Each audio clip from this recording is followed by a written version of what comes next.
Smith made headlines in December when she revealed she had quit her job and divorced her husband after falling in love. Okay. Okay, so I guess she fell in love with the prisoner. Okay, so she insisted that her view was just misunderstood, I guess the prison guy. This came after he had been dubbed the most hated man in America for price gouging a drug for people with HIV. Bizarre though, the story was Smith, I believe that's her last name. Yeah, Christy. I don't know why they won't just call her Christy. Has plenty of company. For every incarcerated man, it seems there's a woman interested in being his pen pal or more. Okay? Christy Smith, a former journalist who helped break the story of a white-collar criminal, Martin Shkreli, Wright became romantically involved with him while he served a federal prison sentence for fraud. Okay, I'm about to show her. She looks fairly normal, too. She's, normal looking lady. And, that he's the genius.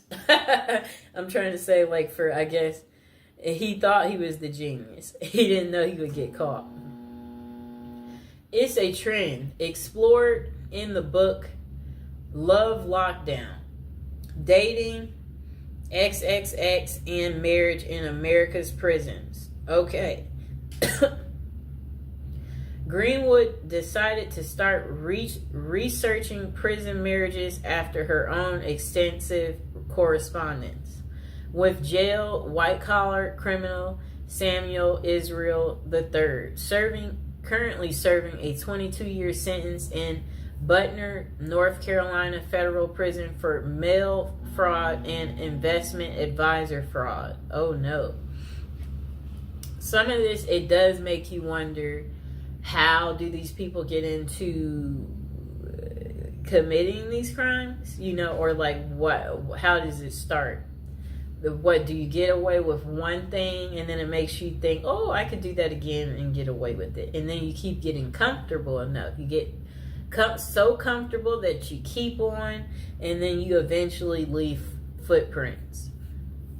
Okay, so this guy, I guess his name is Israel, it said he had faked his death by staging a suicidal plunge off the Bear Mountain Bridge in upstate New York in June 2008. He turned himself in to the feds 3 weeks later, and Greenwood reached out to him whilst researching her first book, Playing Dead, about people who fake their own deaths or disappearances. They have stayed in touch for 7 years, corresponding frequently, although they have never met. Quite interesting, right, people? I think we know people like this, where you're online friends, and for whatever reason, y'all stay in touch. I don't know what that's about, why people want to do that. Because it's I don't want to do it, so I don't know why people want to do it. Okay. Throughout the half dozen years I've known Sam, he has gone from my subject to my stalker to my friend, she writes, nodding that the correspondence helped her understand the laser-like attention an inmate with little to do can lavish on a lady. For her latest book, Greenwood followed the lives of 5 couples who met while one of them was incarcerated. Okay. I don't know what that means. I'm just trying to say, whatever they wrote was very confusing. What came next? So, to prison wives who have long histories with their men, MWI. Okay? Women are seen as pathetic losers, or worse yet, prison groupies. Let's just label them a prison groupie. But what she found were relationships that were at times romantic, messy, complicated, and sometimes heartbreaking. In other words, not too unlike those in the real world. One couple includes Joe, an ex-Army medic who had worked as a prison guard at a Kansas City jail, and Benny Reed, who was serving a 10-year sentence in the maximum security Oregon State Penitentiary for the attempted murder of his then girlfriend. It shows Joe and Benny Reed, who met on a prison pen pal site on their wedding day, and they are kissing. I'm going to show the picture. That's her prison boo. You see that? How romantic. The pair met on a prison pen pal site. Joe knew the stigma of associating with a felon, but it didn't deter her.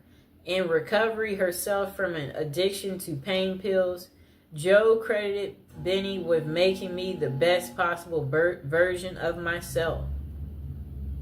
I think these women tend to be very nurturing.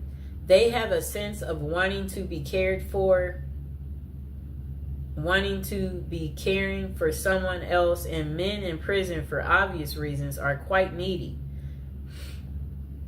The pair even got married at the prison. He saved up from his $1.81 an hour prison call center job to buy her a ring off Etsy.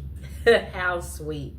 But the relationship ended abruptly when Benny found other companions online. Are you kidding me? He still left her while in prison. That's crazy. It says, yeah, that's crazy. Oh my gosh. Wow.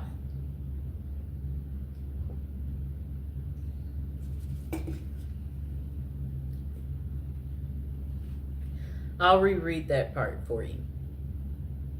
The pair had even got engaged at the prison. He saved up from his $1.81 an hour prison call center job to buy her a ring off Etsy.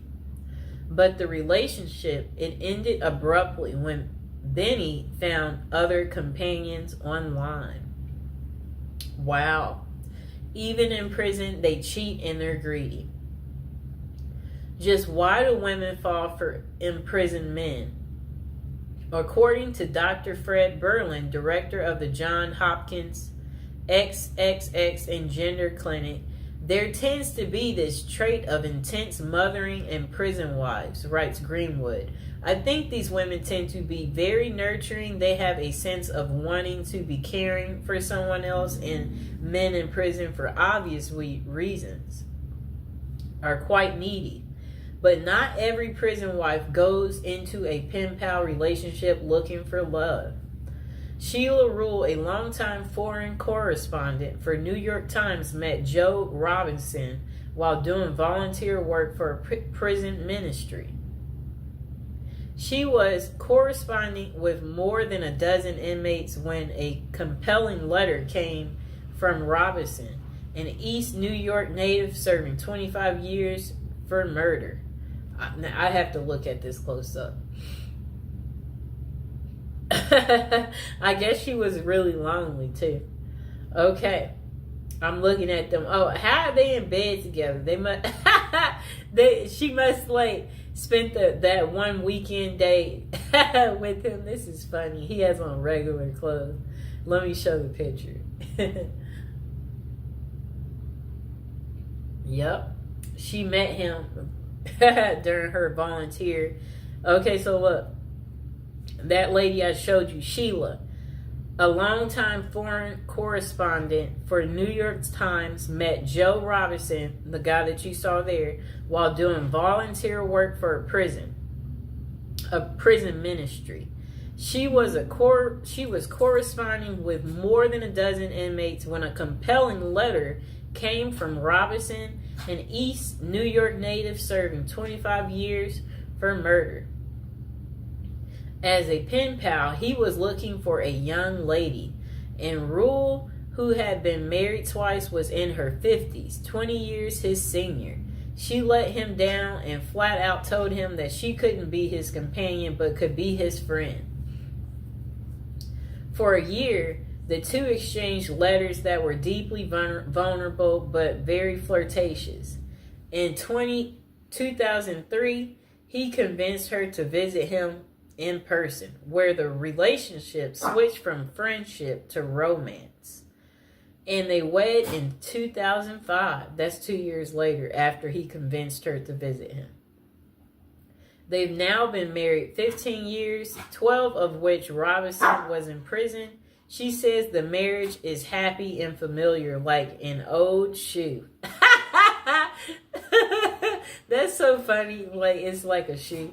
Still, Rue initially told few people about the relationship. When she decided to tell a friend she thought was progressive, the friend asked how she could be with someone charged with murder. I'm not marrying Joe's past, she told the friend. I'm marrying the person he's become. Do you like her excuse? So that's the end of Terrible Crimes. How it couldn't stop these ladies from marrying men behind bars. I hope you guys liked the video. Don't forget to like and subscribe. Let me know, are you enjoying the prison series? Is it very lovey-dovey? Is it